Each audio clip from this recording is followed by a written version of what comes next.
दोस्तों,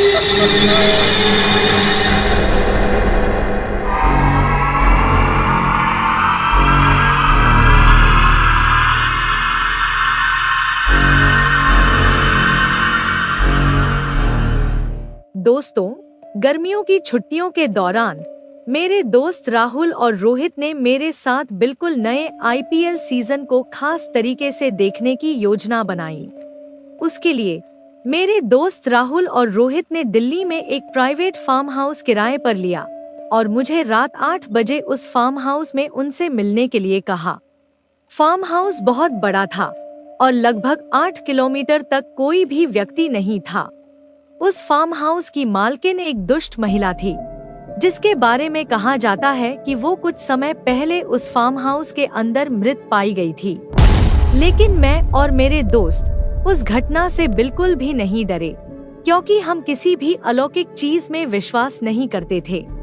बहुत लंबे समय तक इंतजार करने के बाद आखिरकार वो समय आ गया और मैं उस फार्म हाउस की ओर चल पड़ा। फार्म हाउस मेरे घर से लगभग 40 मिनट की दूरी पर है और सड़क पर बहुत सन्नाटा था और आसपास कोई नहीं था। उस सड़क पर एक खौफनाक माहौल था। जैसे ही मैं फार्म हाउस के पास पहुंचा, मैंने देखा कि मेरे दोस्त की कार गेट के बाहर खड़ी है। मैं तुरंत घर के अंदर गया और दरवाजे की घंटी बजाई, लेकिन मेरे दोस्तों की तरफ से कोई जवाब नहीं आया। मैंने फिर 1-2 बार दरवाजा बजाया, लेकिन अंदर से कोई जवाब नहीं आया। कुछ देर इंतजार करने के बाद पता चला कि दरवाजा खुला रखा है। ये अजीब था, लेकिन मुझे लगा कि शायद मेरे दोस्त ऊपर थे और उन्होंने मेरे लिए दरवाजा खुला छोड़ दिया था। मैं धीरे से फार्म हाउस के अंदर गया और अपने दोस्तों को ढूंढने लगा। एक बार जब मैं दालान में पहुंचा तो मुझे सोफे पर कुछ पॉपकॉर्न और कोल्ड ड्रिंक के साथ एक टेलीविजन दिखाई दे रहा था, लेकिन मैं अपने दोस्तों को उस घर के अंदर कहीं भी नहीं देख सका।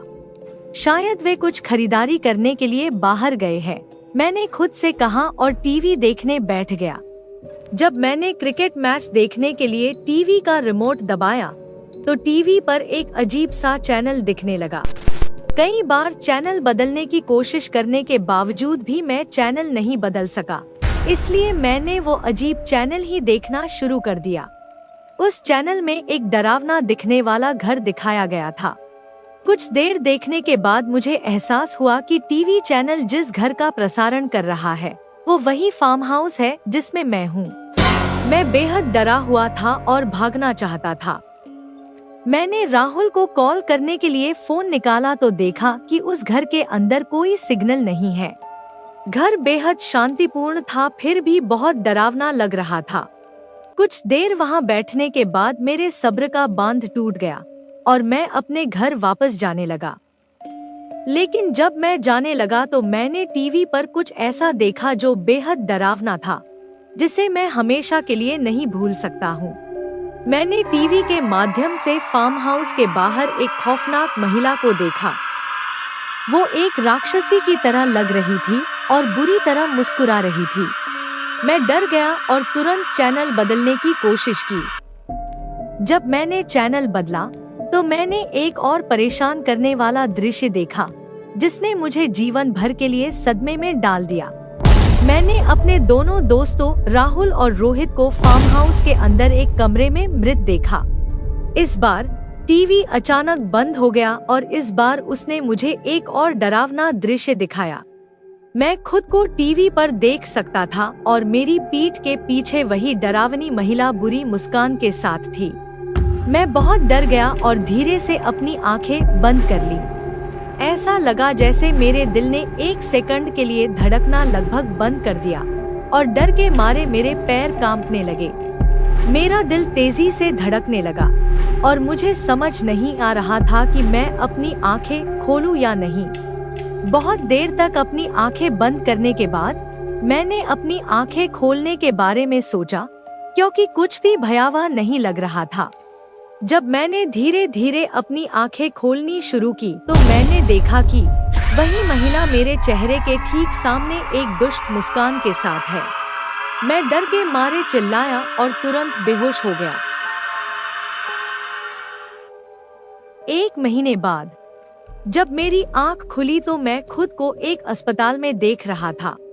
मैं धीरे से जानना चाहता था कि मेरे दोस्तों के साथ क्या हुआ, लेकिन जब मैंने अपने हाथ हटाने की कोशिश की तो मुझे एहसास हुआ कि मुझे जंजीरों से बिस्तर से बांध दिया गया है। मैं खुद को इस तरह देखकर हैरान रह गया। कुछ समय बाद मुझे पता चला कि पुलिस ने गलती से मुझे उस फार्म हाउस के अंदर अपने दोस्तों की हत्या के आरोप में गिरफ्तार कर लिया है। उन्होंने ये दावा करते हुए अपनी जांच समाप्त की कि मैं एक मानसिक रूप से बीमार रोगी हूँ जिसने अपने ही दोस्तों को मार डाला। मैंने पुलिस अधिकारियों को बहुत समझाने की कोशिश की कि मैं निर्दोष हूँ, लेकिन उन्होंने मुझे पागल समझकर कोई परवाह नहीं की। मुझे आज तक नहीं पता कि उस रात फार्म हाउस में क्या हुआ, वो महिला कौन थी और किसने मेरे सबसे अच्छे दोस्तों को मार डाला।